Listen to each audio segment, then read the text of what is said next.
paus merupakan kelompok Elasmobranchi atau ikan bertulang rawan dan tergolong satwa karismatik karena memiliki ukuran tubuh yang sangat besar. Meski berukuran besar, hiu paus berbeda dengan jenis hiu pada umumnya sebagai top predator atau puncak rantai makanan di lautan. Hiu paus hanya memakan zooplankton dan ikan-ikan kecil. Raksasa di lautan ini tidak jarang diasosiasikan oleh nelayan sebagai pembawa keberuntungan. Kehadirannya mengindikasikan adanya kelimpahan ikan yang tinggi untuk tangkapan para nelayan. Ketika perairan laut kaya akan plankton, hal itu menunjukkan bahwa air tersebut penuh nutrisi dan ekosistemnya sehat. Makhluk yang bisa tumbuh hingga 18 meter ini adalah petugas patroli plankton. Tugasnya mengatur tingkat plankton laut dan mencegah jumlah organisme mikroskopis ini tumbuh tanpa batasan. Jumlah plankton berlebih memiliki efek negatif pada lingkungan laut. Butuh edukasi simultan untuk melindungi hiu paus dari ancaman kepunahan. Tapi konservasi sejatinya bukan hanya menjaga. Lebih dari itu, konservasi juga bisa menjadi pendongkrak ekonomi bagi masyarakat dengan menjadikan hiu paus sebagai potensi wisata. Tentu saja tetap menghargai habitat aslinya.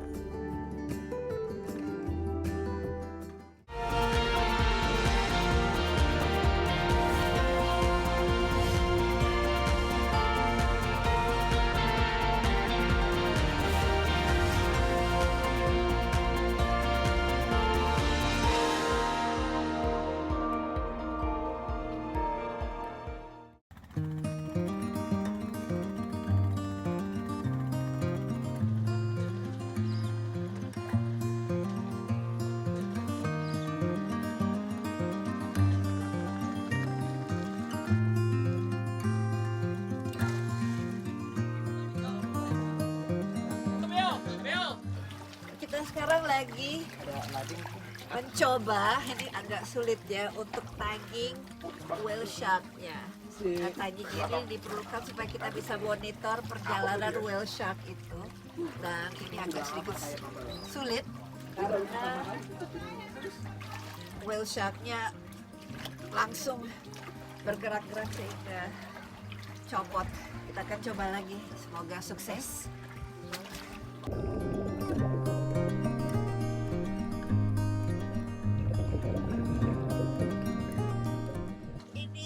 Tagnya yang akan ditempelkan di sang hiu paus yang diberi nama, ayo siapa? Desi Anwar. Desi Anwar.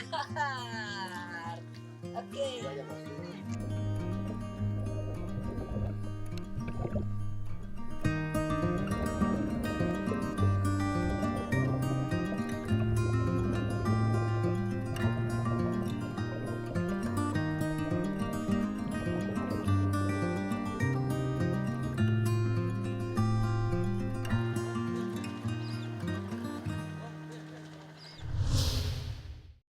Hiu paus merupakan ikan yang terbesar di dunia. Panjang ukuran raksasa hewan laut ini bisa mencapai 18 meter. Dan Indonesia sendiri memiliki beberapa titik di perairannya yang menjadi rumah bagi hiu paus.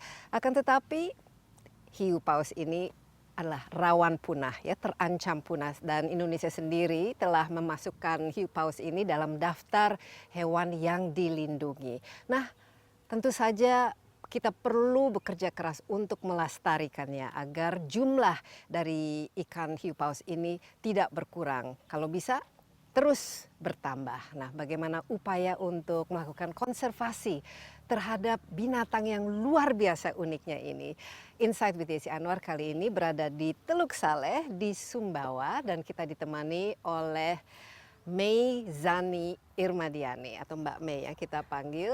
May adalah ketua pengurus dari Konservasi Indonesia. Halo May, apa kabar? Baik, apa kabar Mbak Desi? Baik, dan bukan baik saja, luar biasa.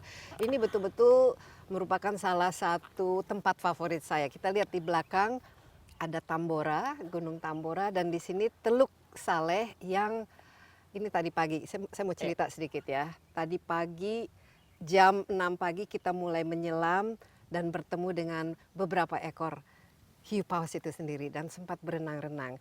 Nah, May, ini merupakan salah satu daerah yang menjadi perhatian oleh konservasi Indonesia. Mungkin bisa cerita sedikit apa keunikan dari Teluk Saleh ini dan kenapa ini dipilih menjadi tempat di mana konservasi Indonesia melakukan fokus ya. Thanks Mbak Desi. Jadi tadi kan kita udah pagi-pagi jam setengah 4 pagi ya, Setengah kita 4 jalan pagi, ya. jalan. Ini kita di Teluk Saleh ini memang salah satu tempat yang paling spesial untuk hiu paus. Jadi berdasarkan data yang kita sudah dapatkan juga bersama para mitra, di sini adalah rumah kedua terbesar di Indonesia. Jadi ada sekitar 104 individu yang sudah diidentifikasi menjadikan Teluk Saleh ini tempat kedua terbesar di Indonesia untuk populasi hiu paus Yang pertama, setelah Teluk Cendrawasih di di Papua Barat. Papua. Ya. Ada berapa kalau di Cendrawasih? Dia ada sekitar 150 di sana. Tapi memang populasi ini berbeda. Jadi pergerakannya dan habitat dari hiu paus yang ada di Teluk Saleh ini dan yang ada di Papua Barat cukup berbeda juga. Apa kira-kira yang menjadi ciri khas dan keunikan dari Teluk Saleh ini dan apa ini kan kita sebut sebagai rumah ya. Maksudnya itu dari rumah itu apa yang membedakannya dari hiu paus yang misalnya di Cendrawasih, di Teluk Cendrawasih di Papua. Jadi kalau di Teluk Saleh ini, di Sumbawa ini, mereka ini sekitar rumahnya ini ada di sekitar NTT dan NTB. Jadi kenapa disebut rumah? Karena dari populasi yang kita lihat dan kita lakukan monitoring selama ini, sekitar 80% mereka selalu kembali ke Teluk Saleh. 80%? Ya, kembali semua ke Teluk Saleh. Jadi memang habitat seperti ini, walaupun hiu paus itu bisa dilihat di seluruh perairan di Indonesia, hampir di seluruh perairan di Indonesia, tapi yang menjadikan spesial ini nggak banyak tempat di Indonesia yang dilihat memang mereka kembali terus Dan kenapa kira-kira kembali ke sini? Apakah karena bentuk dari teluknya itu sendiri atau karena mungkin di sini dari suhu airnya atau banyak makanan khusus untuk hiu ya, pausnya? jadi mereka ini kita lihat memang ada beberapa faktor. Jadi ada faktor biologisnya, ekologisnya juga. Jadi mereka merasa nyaman di sini. Di sini banyak makanan, sumber makanannya cukup konsisten dan kondisi lautnya dan kondisi teluk ini cukup aman untuk mereka. Jadi Nah makanannya itu apa? Ini agak sedikit edukasi juga karena ini makhluk ini luar biasa besarnya, mulutnya juga besar, tapi ternyata makannya kecil-kecil. jadi hiu paus ini menariknya seperti ini. Jadi mereka tuh namanya hiu paus. Jadi kan orang ini hiu, Ini atau, hiu atau paus paus gitu kan. Tapi sebenarnya mereka ini adalah binatang yang tulang rawan. Jadi seperti hiu-hiu lainnya. Mereka ini bedanya sama hiu pada umumnya, mereka ini bukan top predator. Karena makanannya ini bukan, mereka tidak ada di food chain paling atas, karena mereka memakan plankton dan ikan-ikan kecil. Jadi cara makannya itu tadi Mbak Desi lihat juga sendiri kan. Seperti menyaring ya. Iya, jadi mereka banyak naik ke atas permukaan, mereka menyaring air laut bisa sampai 2.000 liter setiap harinya, dan mereka itu menyaring makanan lewat insangnya. Yang dia masukkan adalah plankton dan ikan-ikan kecil. Iya, ini sangat-sangat menarik karena kalau kita mengingat kata hiu itu pasti yang great white atau jaws yang giginya itu begitu tajam, orang langsung takut ya melihatnya. Tapi pagi ini kita tuh dapat rezeki luar biasa ya, Mei. Kita berenang bersama 8 ekor hiu paus. Nah, besar, memang cukup kaget kalau pertama kali, tapi dari segi karakternya berbeda. Jadi ya? memang menarik. Jadi hiu-hiu paus terutama yang kita lihat, yang kita monitor di teluk-teluk yang ada di Indonesia ini, terutama di Teluk Saleh ini, lebih banyak mereka mungkin remaja jantan atau juvenile males. Jadi dari individu yang ada di sini sekitar 88% itu jantan. Dan mereka itu biasanya ukurannya bukan yang paling besar, tapi mereka hidup di sini dan dia terus kembali ke sini. Jadi yang tadi pagi kita lihat itu ukurannya dari sekitar 4 meter sampai hampir 8 meter. Iya, masih lumayan besar. Cukup besar. Itu satu ruangan itu penuh, dan apalagi kalau kita dekat dengan mulutnya itu takut juga siapa tahu bisa kesedot ya. Tapi kenapa juveniles? Ini kan juveniles jantan, masih muda. Apakah ini berkaitan karena masih muda, belum terlalu mau itu melanglang buana, atau kenapa? itu sebenarnya masih banyak pertanyaan yang kita belum tahu mengenai hiu paus atau ikan-ikan satwa karismatik yang ada di Indonesia ini. Baik di dunia juga masih banyak data yang perlu diambil gitu. Bagaimana sifat mereka yang bisa dia bisa jalan atau bermigrasi sampai lebih dari 15.000 kilometer dan juga tiap harinya mereka cukup banyak pergerakannya. Tapi masih banyak yang harus diteliti. Jadi kenapa mereka, di mana mereka reproduksi atau mereka kita sudah tahu mereka reproduksi di sini atau ini masih salah satu dari ini masih misteri salah itu? satu yang misteri itu. Jadi memang tadi yang populasi di hiu paus yang paling banyak kan ada di Teluk Saleh di Sumbawa ini sama di Papua Barat. Mereka itu bergeraknya agak beda. Jadi yang Teluk Saleh ini lebih banyak dia ke Samudra Hindia, ke Australia, lalu mereka ke Laut Banda. Tapi ada satu yang kita juga pernah tagging gitu ya sampai ke Maladewa. Jadi sampai ke Maldives mereka. Jauh lumayan Jauh bisa lumayan. berkilo, tapi mereka selalu balik Selalu ya, paling kembali. tidak 80%. Ya. Ini tadi disebut 104 individu yang ada di sini, jadi kedua terbesar setelah yang di Papua. Ini tahu angka ini bagaimana, Maida? Jadi Apakah ini salah satu yang dilakukan oleh Konservasi Indonesia, mendata ya. eksistensi mereka? Hiu paus ini menarik, dia seperti punya sidik jari. Jadi kalau kita lihat di finnya itu teman-teman saintis kita dan monitoring mitra kita di lapangan, mereka bisa memfoto dan mereka bisa satu-satu mengetahui nama individunya itu. Selain itu kita juga ada sekitar 23 hiu paus yang sudah kita tagging. Actually hari ini jadi 24. Iya, karena ini salah satu yang kita lakukan pagi ini, tagging masih juvenile ya, dan diberikan nama yang khusus untuk ini supaya kita bisa tracking. Tapi bagaimana? Kenapa dilakukan tracking? Tujuannya untuk apa dan apa data yang kita bisa terima dengan adanya tracking ini? Ya, setiap kita bisa tadi pertama nomor satu kita melakukan identifikasi individunya. Itu sangat penting, jadi kita tahu berapa ada individu di daerah sini. Dan ini 104 individu ini memang sudah tercatat. Ya, sudah tercatat dan ada di database. Jadi setelah itu selama kita lakukan monitoring kita bisa tahu berapa yang kembali. Jadi mereka berapa yang kembali ke sini dan apakah mereka memang tahun demi tahun menggunakan daerah ini untuk habitat utamanya. Yang kedua ini untuk tagging, itu penting sekali untuk kita bisa mengetahui pergerakannya kemana sih, gitu kan. Tadi kan kita lihat pergerakannya tuh sebenarnya bukan hanya di perairan Indonesia saja, tapi perairan lintas negara. Nah, di situ menjadi masukan yang sangat bagus untuk karena kita juga di Konservasi Indonesia ini kita bekerja sama juga dengan Kementerian Kelautan dan Perikanan. Jadi data-data untuk masuk untuk kebijakan tata ruang laut dan sebagainya ini sangat penting karena jalur-jalur yang digunakan oleh hiu paus ini ada yang digunakan juga pastinya untuk kapal, untuk nelayan dan sebagainya.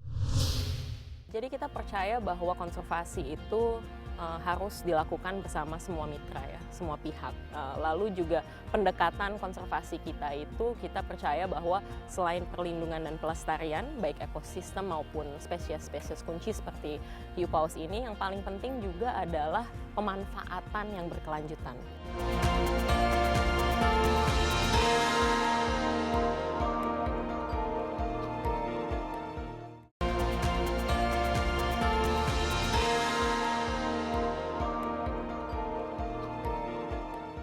Konservasi Indonesia, apa tujuannya dalam melestarikan hiu paus ini dan kira-kira nanti kerjasama ini kan perairannya kan akhirnya kan internasional juga kan, bukan hanya di Teluk Saleh tapi di tempat-tempat lain termasuk sampai tadi disebut di Maladewa.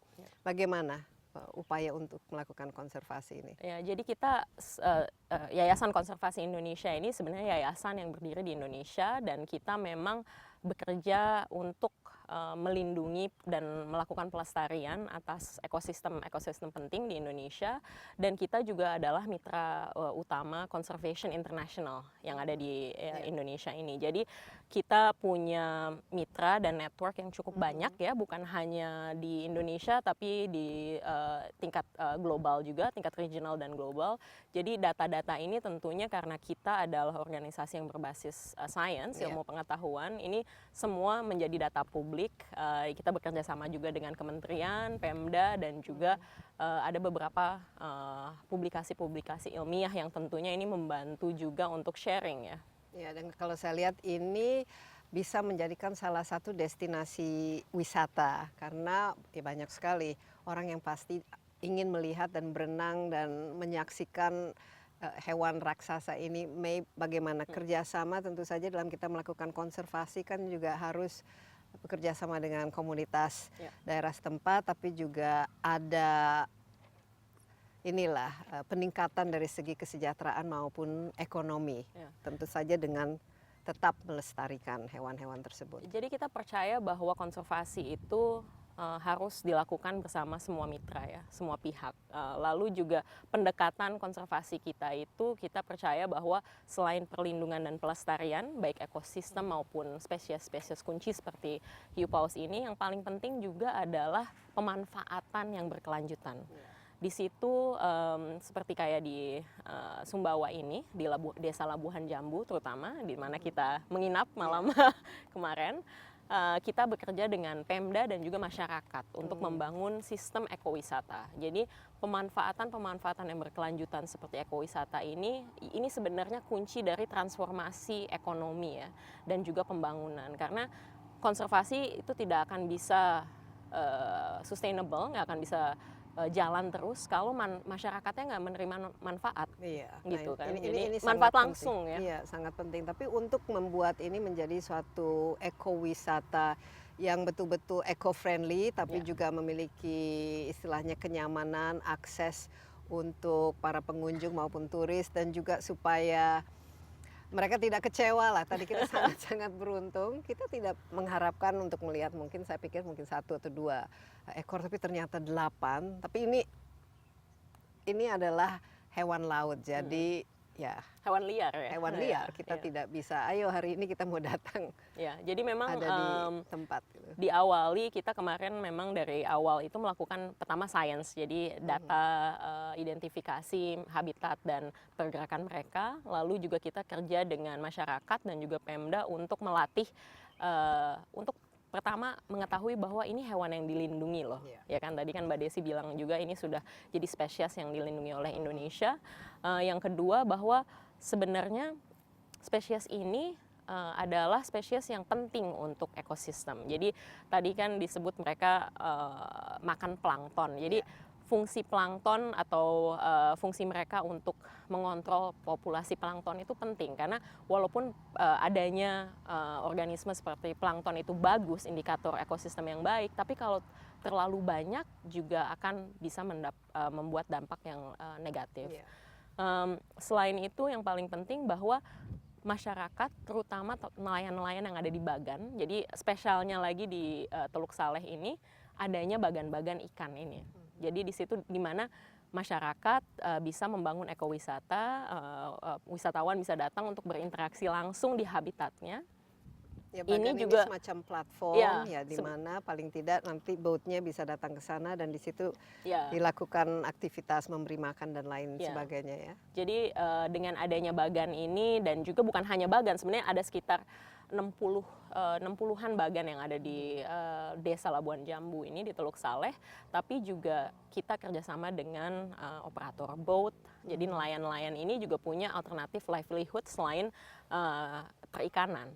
Jadi alternatif livelihood ini yang memberikan dampak langsung. Jadi bukan hanya pengetahuannya, tapi juga mereka merasakan bahwa ada dampak langsungnya. Jadi di 2019 waktu ekowisata ini baru-baru mulai, kita melakukan valuasi ekonomi itu sekitar dampak langsungnya sekitar 327 juta. Ini hanya untuk masyarakat masyarakat langsung. Jadi belum termasuk multiplier effect, karena kan desa ini kan berada sekitar 2 jam dari kota Sumbawa besarnya. Dan ada berapa yang dilibatkan kalau jumlah masyarakat? Masyarakat itu cukup banyak memang di sini. Ya, jadi dan juga adanya homestay. Jadi dibangun juga homestay. Jadi pengalaman wisata hiu paus di sini tuh berbeda banget karena community based. Jadi kita juga bisa nginep langsung di rumah teman-teman di desa ini, dan juga mereka berputar gitu. Jadi untuk menerima wisatawan. Ya, tapi mungkin penting juga May agar tidak tidak inilah over capacity kan nanti juga bisa mengganggu lingkungan dan juga keberadaan hiu paus itu sendiri. Bagaimana menjaga keseimbangan dan juga ini kan hewan ini ya tadi dikatakan hewannya liar sehingga mungkin ada musim-musim atau waktu-waktu tertentu yang supaya kita tidak kecewa datang ke sini dan bisa langsung melihatnya itu bulan apa saja. Jadi sebenarnya kalau di Teluk Saleh ini hampir sepanjang tahun bisa lihat hiu paus. Bisa ya? Bisa, tapi ada musim yang paling bagus itu di mana gelombang juga tidak terlalu tinggi dan juga sepertinya rantai makanannya sangat banyak di waktu itu. Jadi itu bulan-bulan Juli, Desember. Juli ke Desember itu bulan-bulan yang paling bagus. Di awal November ini cocok Yes, sekali. cocok sekali. Jadi kayak tadi itu pengalaman kita tadi pagi ini sangat spesial sekali karena kita bisa melihat sampai 8 individu.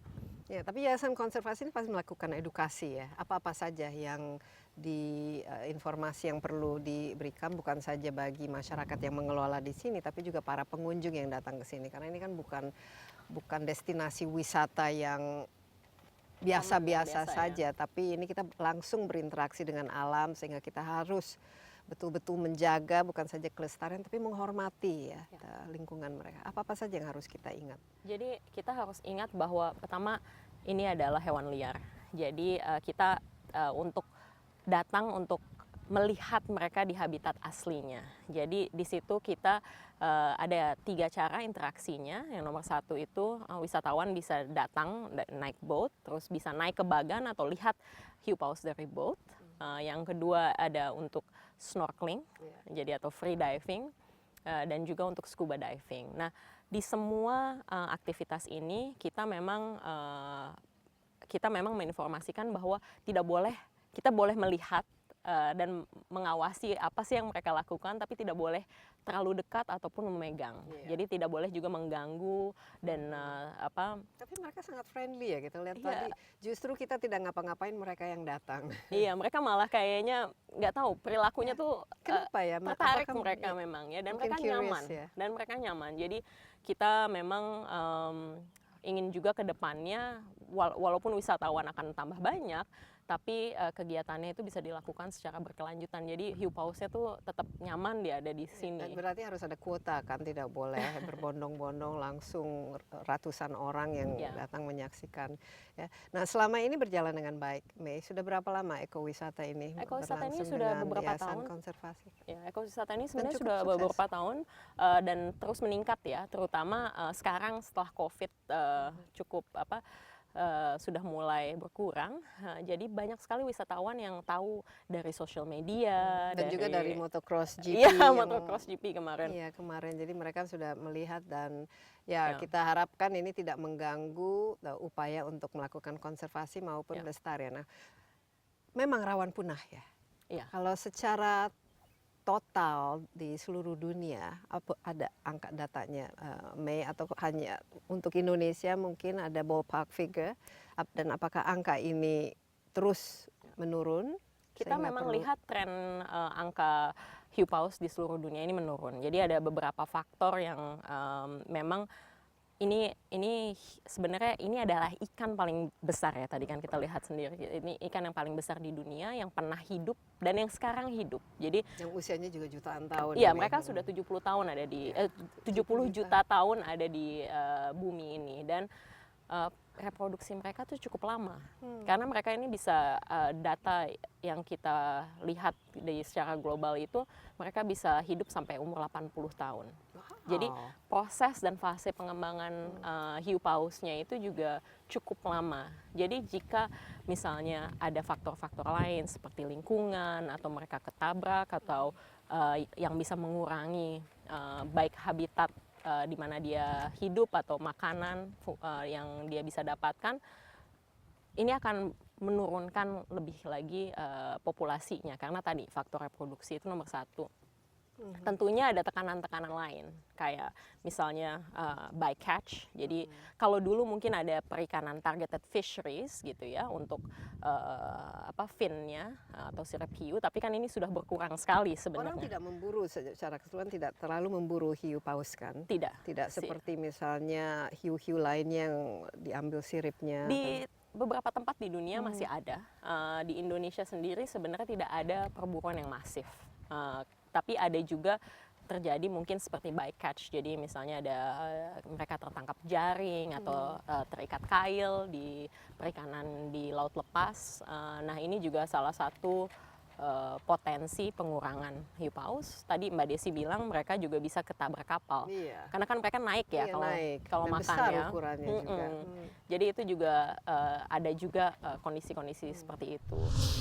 Memang kalau dari segi funding ini selalu menjadi tantangan tersendiri gitu ya, karena kan kadang di konservasi itu juga ada ketertarikan itu kan terbatas juga ya. Jadi kita harus cari memang support yang lebih banyak, dan kita harapin sih di kemudian hari di kedepannya ini lebih banyak support dari Indonesia.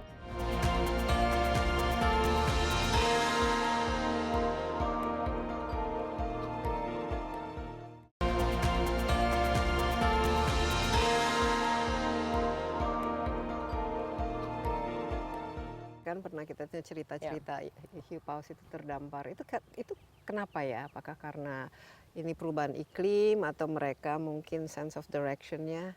Karena kita sering sekali sekarang mendengar ini. Iya, karena mungkin ada beberapa kemungkinan. Jadi ada juga beberapa hiu paus yang mereka ditemukan terdampar, mungkin karena dia di perairan surut, airnya surut terus dia terjebak gitu ya. Karena kan kita bisa lihat juga pergerakannya, kalau kita lihat dari data itu mereka sebutannya ini adalah paus rumahan. Jadi mereka biasanya di daerah pesisir bergeraknya, lalu baru ke laut dalam gitu. Jadi mereka memang banyak bergerak di daerah pesisir. Selain itu juga ada beberapa penemuan gitu ya, hiu paus yang terdampar itu mati karena banyak plastik di dalam tubuhnya. Jadi kan polusi laut ini kan juga bisa dibayangkan kan, dia makan kan filterin air gitu ya, jadi ada sebagian pasti yang masuk gitu. Jadi polusi laut ini juga pasti jadi suatu isu. Oke, tapi tujuan utamanya khusus yang Yayasan Konservasi Indonesia dengan hiu paus ini apa yang diinginkan? Jumlahnya terus meningkat atau habitatnya juga tetap sehat, kira-kira apa? Kita tentunya yang nomor satu perlindungan ya. Jadi perlindungan itu penting gitu ya. Jadi apa yang sudah ada di sini harus dilindungi gitu, karena mereka adalah tadi pentingnya hiu paus itu. Yang kedua adalah pelestarian. Jadi ingin juga meningkat tren populasinya, jadi tidak menurun, kan sekarang masih threatened species gitu ya.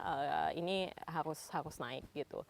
Dan yang ketiga itu bahwa yang paling penting ini sebenarnya fungsi spesies kunci atau satwa karismatik seperti ini adalah juga bisa raising awareness bahwa adanya mereka ini adalah indikator ekosistem yang sehat. Yang sehat, ya Itu tentu saja, apalagi dengan adanya plankton dan lain sebagainya. Jadi kalau ekosistem yang nggak sehat, mereka juga nggak akan ada di sini. Yayasan Konservasi Indonesia juga hadir di perairan lain yang ada hiu pausnya seperti tadi di Teluk Cendrawasih dan di mana-mana saja di Indonesia tempat-tempat rumah hiu ini. Kalau yang fokus di hiu paus, kita memang di Teluk Saleh dan di bentang laut kepala burung atau Bird's Head Seascape di Papua Barat.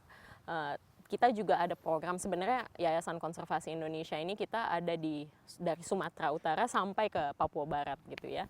Program lain yang untuk hiu dan cetacean atau mamalia laut ini ada juga di daerah NTB dan NTT. Ini khusus memang untuk cetacean. Lalu ada juga hammerhead, program hiu martil, itu lebih banyak di Laut Banda ya.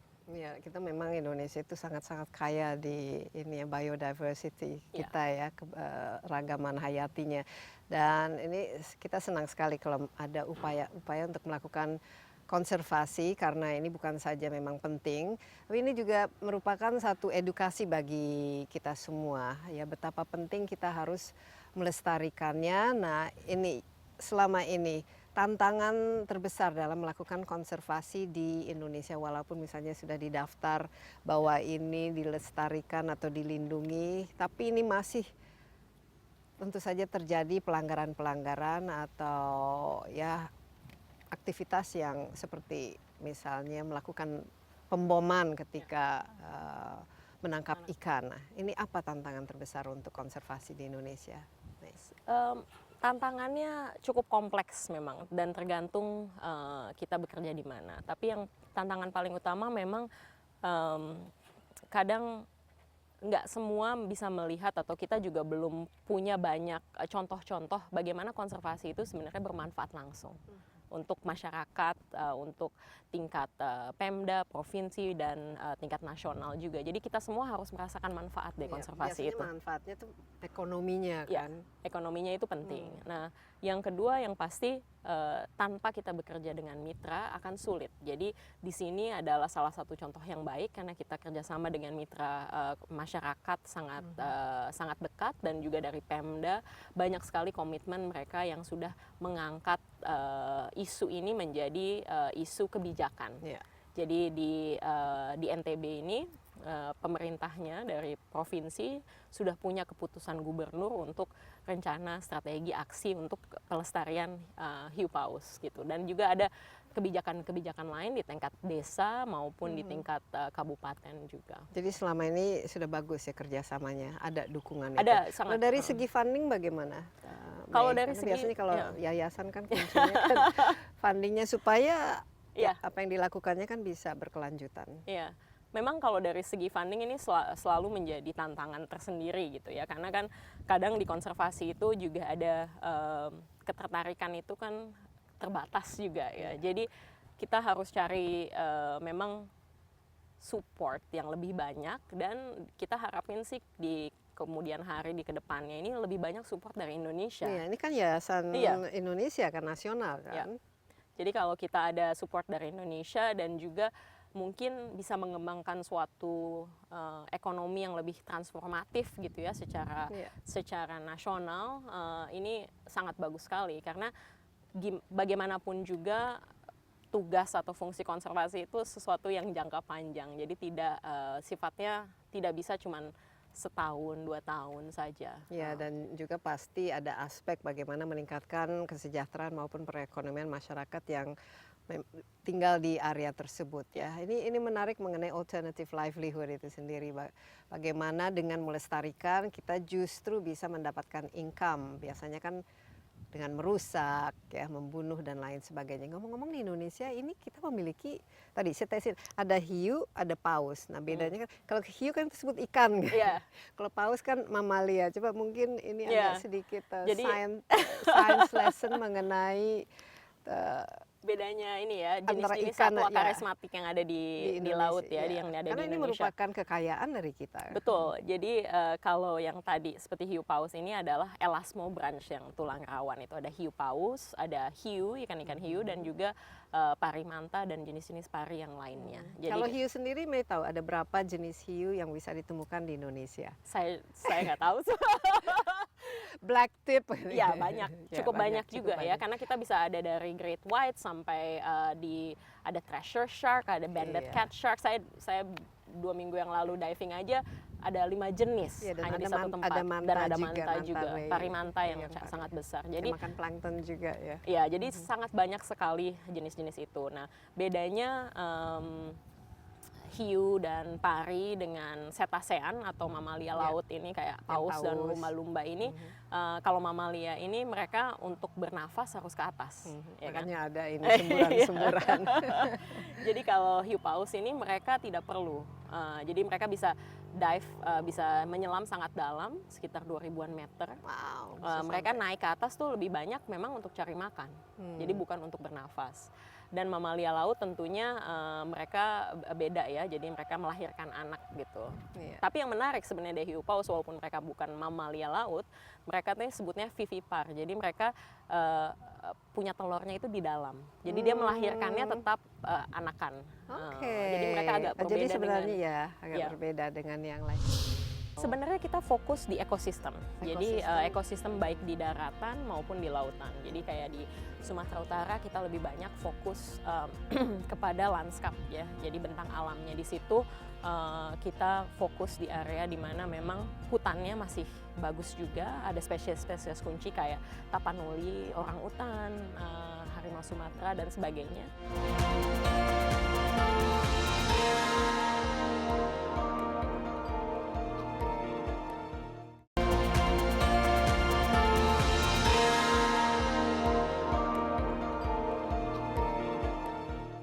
masalah migrasi ini kan kalau kita lihat di film-film ini kan paus kan juga bermigrasi ya, hiu paus juga bermigrasi.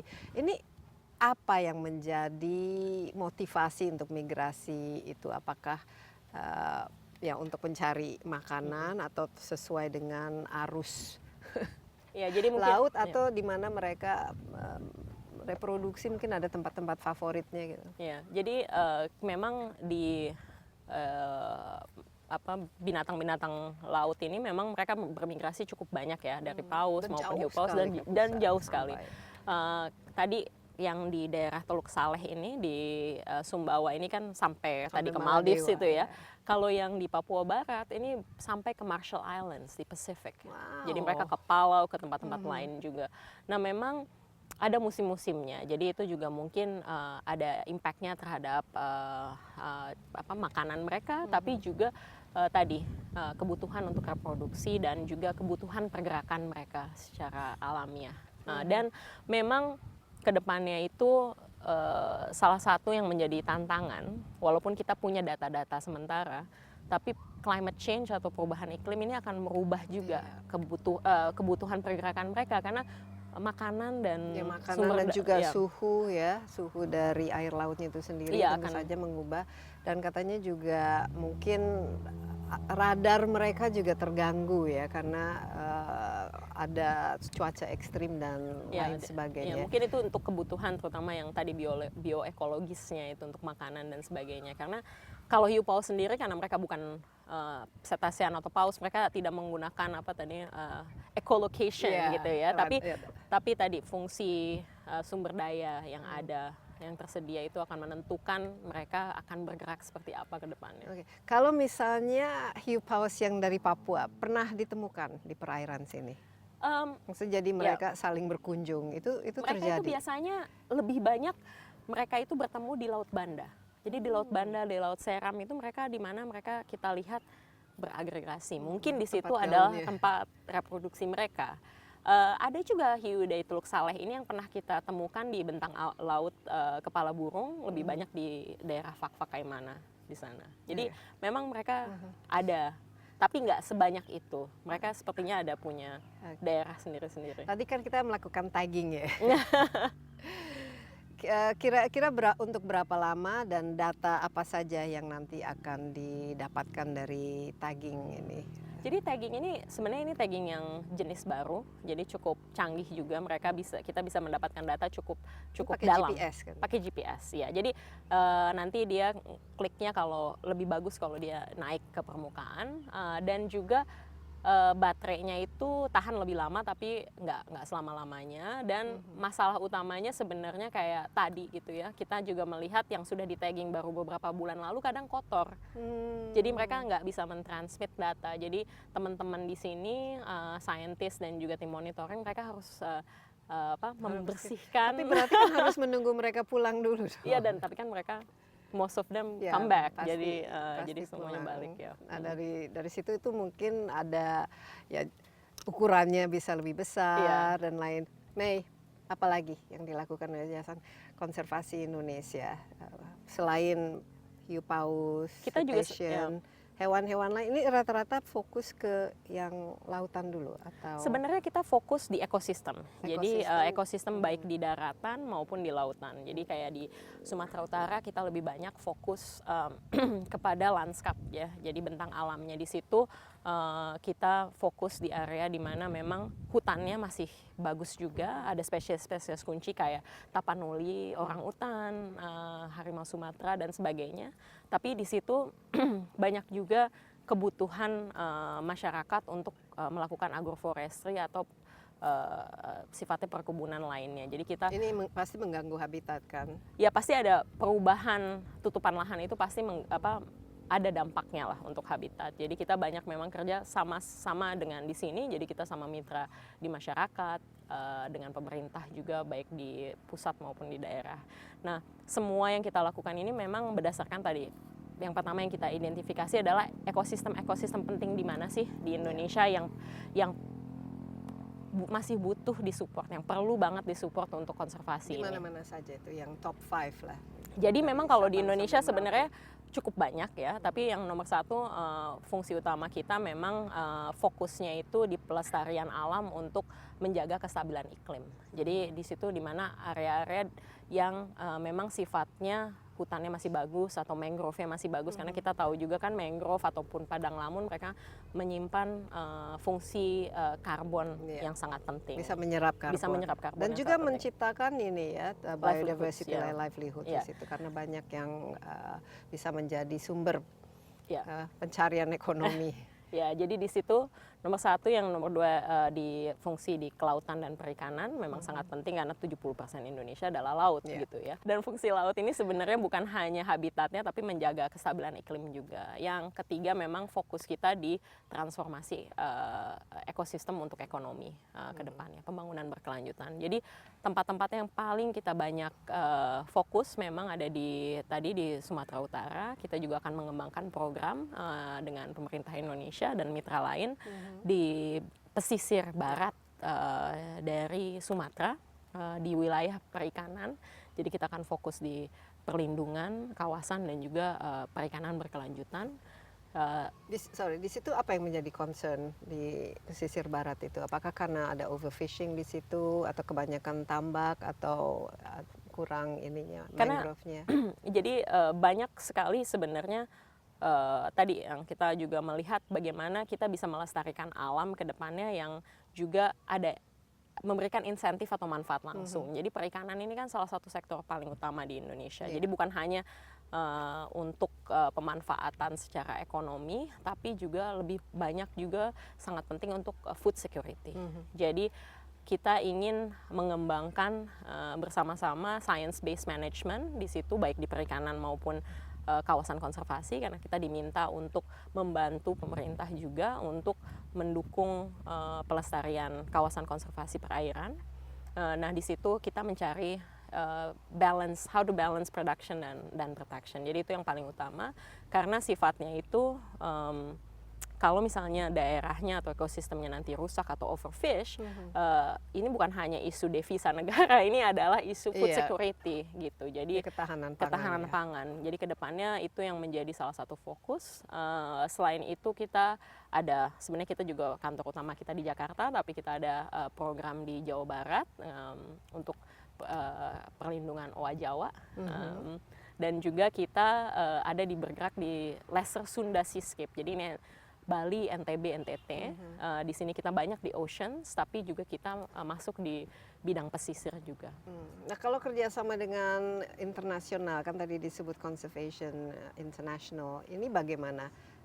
Karena kan setahu saya kan lu Yayasan Konservasi Indonesia bagian adalah mitra. Nah, ini apa-apa saja dan bagaimana cara kerjasamanya? Jadi memang kita juga karena kita mitra utama CI di Indonesia Conservation International, kita melanjutkan juga kegiatan mereka yang sebelumnya sudah ada di Indonesia sekitar 30 tahun.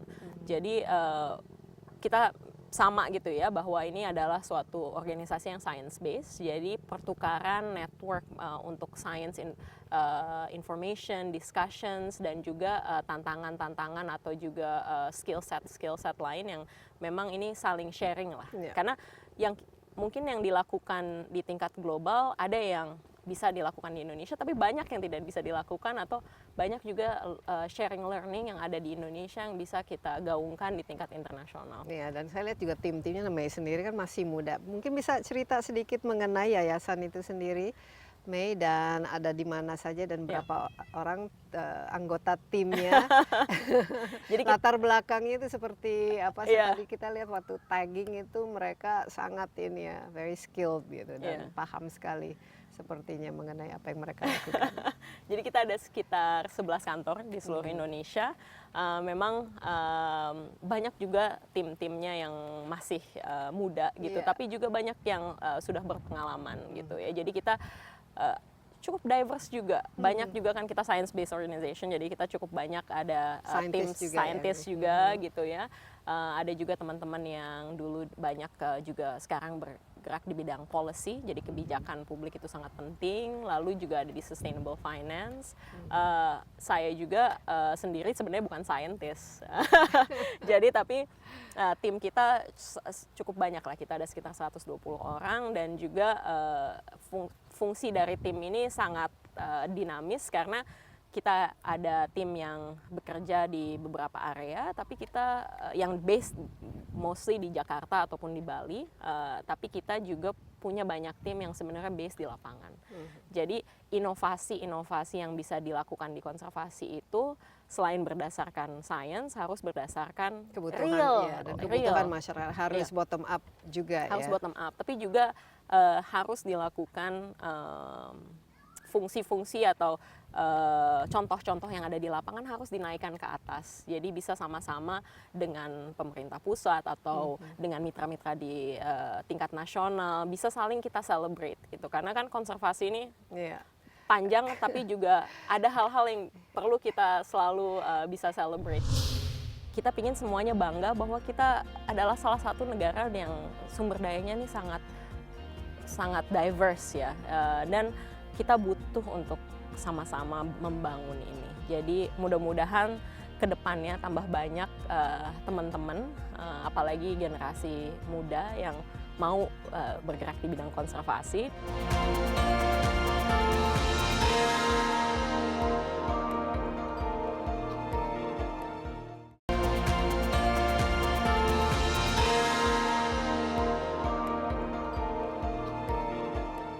Iya, dan biasanya kan kehadiran NGO juga ya harusnya kan diapresiasi, tapi pasti juga kadang-kadang ada mungkin komunikasi atau harus ada persamaan visi dan lain sebagainya. Kalau dari segi bekerja sama itu khususnya dengan pemerintah, ini apa yang selama ini cukup menantang gitu?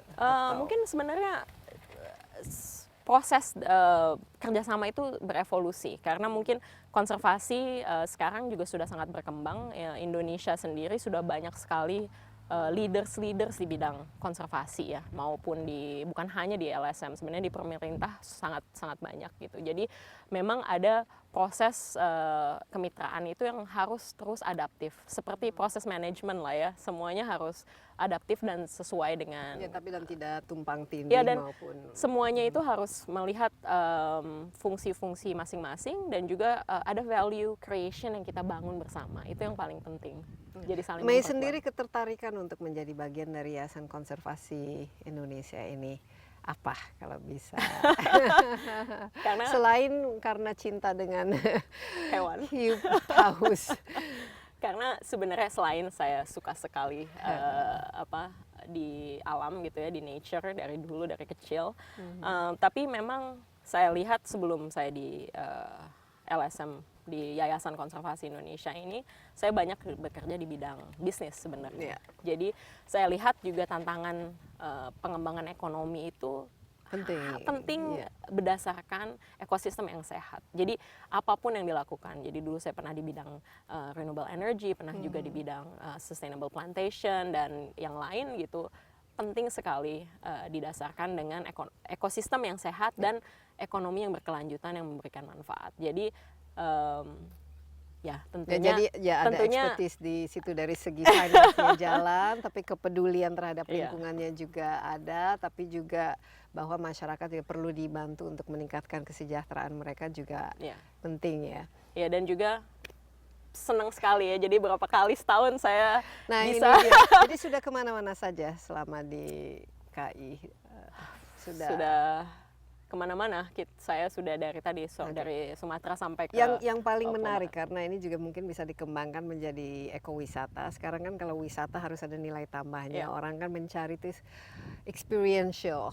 Ya, bukan hanya melihat dan belanja dan lain sebagainya, tapi pengalaman itu, dan kalau bisa pengalamannya unik. Yang jelas kalau kita ke sini akan mendapatkan pengalaman yang luar biasa. For me it's just amazing. Nggak setiap hari kita bisa ketemu dengan whale shark. Apa-apa saja yang membuat Mei itu betul-betul menyukai bekerja di sini. Karena kita kerja sama orang-orang yang passionate ya. Jadi benar-benar semangatnya tuh kita punya energi yang sama gitu. Walaupun pekerjaannya ini kadang ya kita harus di lapangan Tapi atau justru di lapangan kan menarik. ya lebih menarik. Jadi itu yang paling senang ini karena kita kerja sama teman-teman dan bukan hanya di organisasi kita, tapi kita selalu bekerja itu dengan mitra. Itu yang paling menyenangkan. Jadi kita sharing lesson, saling belajar, saling menguatkan, dan juga kita sama-sama membangun sesuatu yang berbeda gitu. Jadi kita mencita-citakan sesuatu bersama lah. Kita memimpikan sesuatu bersama dan kita bisa lihat hasilnya di Dan lapangan. hasilnya kelihatan sekali ya. Dan kita bisa nyata sekali. share ke teman-teman Bisa seperti share. Mbak Desi dan Dan teman-teman yang datang ke sini. iya, dan ini gitu. merupakan edukasi yang sangat penting karena kadang-kadang kita juga lupa bahwa Indonesia ini negara kita itu kalau kita lihat apa yang terjadi di luar negeri sekarang dengan krisis ekonomi, perang dan lain sebagainya bisa dikatakan itu tuh surga ya. Ya. Mei, tempat-tempat favoritnya tadi selain Teluk Saleh karena ini ini merupakan salah satu tempat favorit saya sekarang. Jadi kalau bisa dijamin lah paling tidak berenang dengan hiu paus. Susah cari tempat favorit. Oke. Mungkin yang mana yang cari tempat favorit yang paling recent, yang paling terbaru mungkin ya. Jadi 2 minggu yang potensi lah untuk ya, dijadikan ekowisata. Jadi 2 minggu yang lalu saya baru juga jalan ke daerah NTT, jadi di Alor dan di Wetar, di mana kita juga sudah bekerja dengan para mitra untuk melakukan pendataan awal ya. Nah di situ tuh tempatnya cetacean atau hiu, tempatnya paus dan lumba-lumba yang cukup banyak, jumlah jenisnya itu lebih dari 20-an. Wow. Dan walaupun kita di sana cuma sebentar, saya lihat mungkin sekitar 4 jenis pausan atau lumba-lumba ya. Karena lumba-lumba itu kan sebenarnya tooth whales gitu ya, mereka lebih kecil Cuma ini aja ukurannya. Jadi di satu pod gitu ya, atau di suatu kumpulan gitu. ya, satu kumpulan Satu yang keluarga. itu bisa ada 2 atau 3 jenis. Mereka berenang aja barengan. Kan kita selalu menganggap itu spesies, mungkin apalagi yang besar-besar ini mereka terpisah, tapi mereka juga sama-sama lah. Jadi itu cukup spesial juga. Itu kira-kira bisa dikembangkan untuk ekowisata atau agak sedikit susah karena mereka bergerak terus? Ya kedepannya mudah-mudahan bisa, karena pemerintah juga di situ ada beberapa kawasan konservasi yang sudah dibuat oleh pemerintah. Jadi di situ ada kawasan konservasi Laut Sawu juga yang paling besar sebenarnya, kawasan konservasi perairan paling besar di Indonesia. Jadi banyak sekali yang bisa dikembangkan yang berdasarkan tadi ekosistem yang sehat. Iya, kuncinya ekosistem yang sehat. Jadi alam itu bukan untuk kita gunakan, untuk kita eksploitasi, untuk kita kuras, tapi justru kalau kita bekerja sama dengan alam bisa mendatangkan rezeki juga ya. Dan apalagi kalau sekarang ini semua orang rasanya peduli terhadap lingkungan. Nah, ini mungkin Mei ke depan Yayasan Konservasi Indonesia ini mau dibawa kemana dan kira-kira apa pesan khususnya bagi pemirsa yang mungkin ingin mendukung ya upaya yang selama ini dilakukan oleh teman-teman di YKI.